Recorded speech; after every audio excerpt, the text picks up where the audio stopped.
Pixar films are known for replacing the typical world-dominating evil sorcerer villains from animated films with complex characters who have rich backstories and may not be so evil after all. Sure, they may have done some bad things, but their reason for doing them actually make a lot of sense. Relive some of Pixar's greatest films and learn how villains were actually right all along. Before you watch, click subscribe. You'll join our notification squad and be the first to know of new content. Can you guess which movie is represented by these emoji? Stay tuned to the end to find out. Sure, it was difficult, but you are worth it. I mean, after all, I am your biggest fan. Syndrome. When you're a family of superheroes, you need a pretty bad supervillain to come in and be an acceptable challenge. Enter Syndrome, a genius who decided to create his own superpowers so he could become the most powerful superhero of all. There's no excusing Syndrome's horrible actions, including the murder of multiple superheroes and his kidnapping of an infant child. It's hard to ignore those acts, but Syndrome was right in the message he was trying to send. He was actually working for the government before he went rogue and allowed his personal vendetta to get the best of him. The work Syndrome did was brilliant. He created the powerful and evil Omni-Drone to represent the worst and threatening technology against humans. To help ensure the robots could be defeated, he relied on superheroes to experiment with. By learning weaknesses and advantages, Syndrome could then create his own tech that would make him the most powerful hero of all. With the government work, advanced technology, and intelligence, Syndrome seems a lot like Iron Man. Yeah.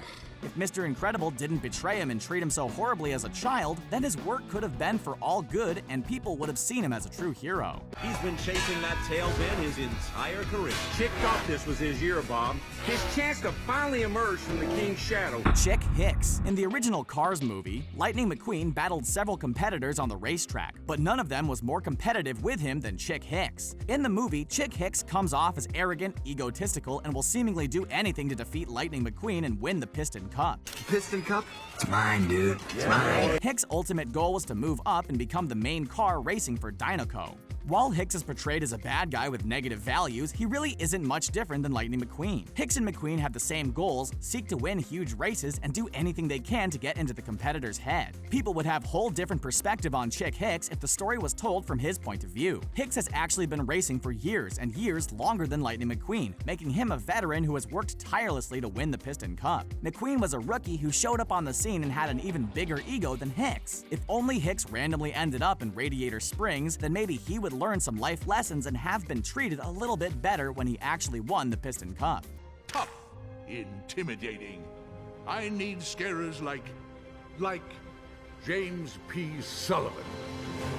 Mr. Waternoose. Running Monsters, Inc. is a stressful task. Mr. Waternoose is not only responsible for the company and all his employees, but the power supply he generates is used for the whole city of Monstropolis and surrounding areas. This is one of the main reasons Mr. Waternoose allows the use of the Scream Extractor and the ability to generate a lot more power in a shorter period of time. Mr. Waternoose let the stress get to him as he was manipulated by Randall and threatened to use his technology before business got too bad. Mr. Waternoose was a desperate man who clearly didn't see anything wrong with using children a little bit more than they already have. He follows a long line of family members who successfully ran Monsters, Inc., and now he is the first one to run into any major problems. He had to take drastic steps to run his business, and everyone was okay with scaring children already, so the moral waters were already muddled. It was in this vulnerable state that Randall took advantage of the man who had so many pressures on him. More of the blame should be placed on Randall rather than Mr. Waternoose's actions. Well, Mr. Tucker, well, that sets up I'm gonna see a man about a wallaby. Philip Sherman.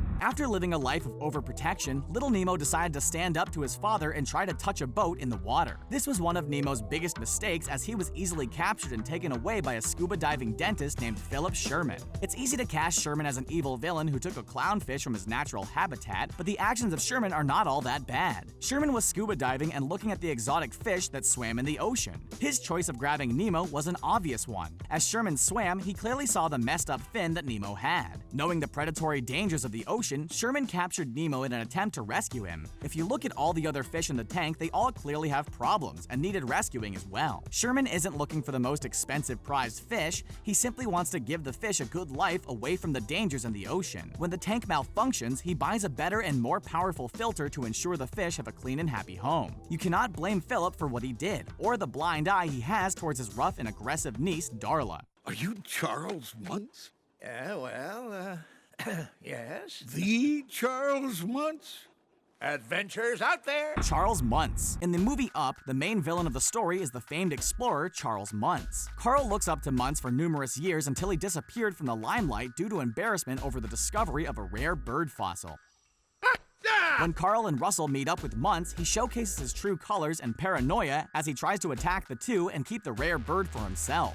Living a life of isolation, it's easy to see how he was driven mad by his obsession with the rare bird. None of this was Muntz's fault, though. When in the public eye, everyone shunned him and forced him to completely change his life. Muntz may have some bitter feelings, but he did a lot of good while in isolation. This includes the training and care he provided for his dogs. Inventing a special piece of technology, Muntz was able to provide human voices for his dogs, and by doing this, he created a whole new sense of companionship. My name is Doug. I have just met you, and I love you. Muntz didn't ask to be disturbed. Carl invaded his private area with the floating balloon house. At over 90 years old, can you really blame the guy for trying to enjoy his last years of living without so much chaos and interruption? Sure is a hairy fella. No, that's Scud, you idiot. That is Sid. Sid, Pixar's first feature-length film, was unique in so many ways. It featured full CG animated graphics, a catchy soundtrack, and a story involving character dynamics and struggles more than a classic hero versus villain story arc.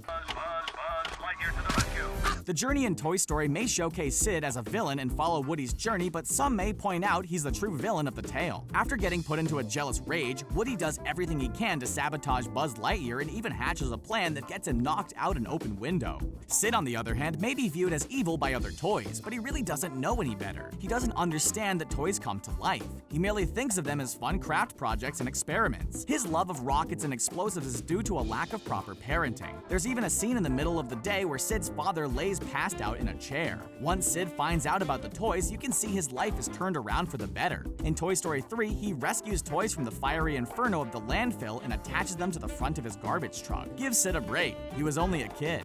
That's Frank. Frank. One of the more creative parts of Cars is seeing how many different vehicles were brought to life in the unique world filled with just vehicles. While Lightning McQueen does battle with his inner demons, there are a few on-screen villains he must deal with in the film. One of them is a character simply known as Frank. Frank's first appearance in Cars comes during a night scene where Tow Mater decides to take Lightning McQueen tractor tipping.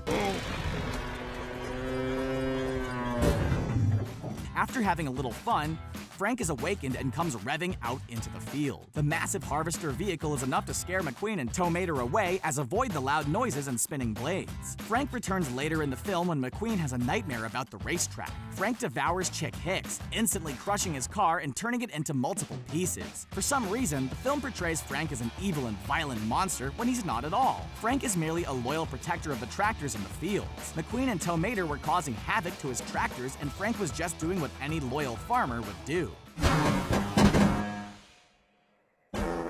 Then the film uses McQueen's dream to make Frank seem more evil than he actually is. What? Spit it out. It's come back. It's popular. Anton Ego. Running a restaurant is a lot of hard work, but when you present yourself as one of the classiest and best options, then you should back that up with delicious meals. Anton Ego is presented as cold and overly critical, but it all makes sense when you spend your life as a restaurant critic. Any bad review earned him hatred from chefs and owners. Anytime he went out to eat, he always being catered and sucked up to, eliminating any real connections or conversations. Plus, if you spent years critiquing every meal you ate, it would take the true enjoyment out of the food you had, and you may be a little bitter about it. Ego wasn't giving out poor reviews just to be snobby. He's an expert in the field and knows what he's talking about when it comes to food. Removing a star from the restaurant wasn't an evil move.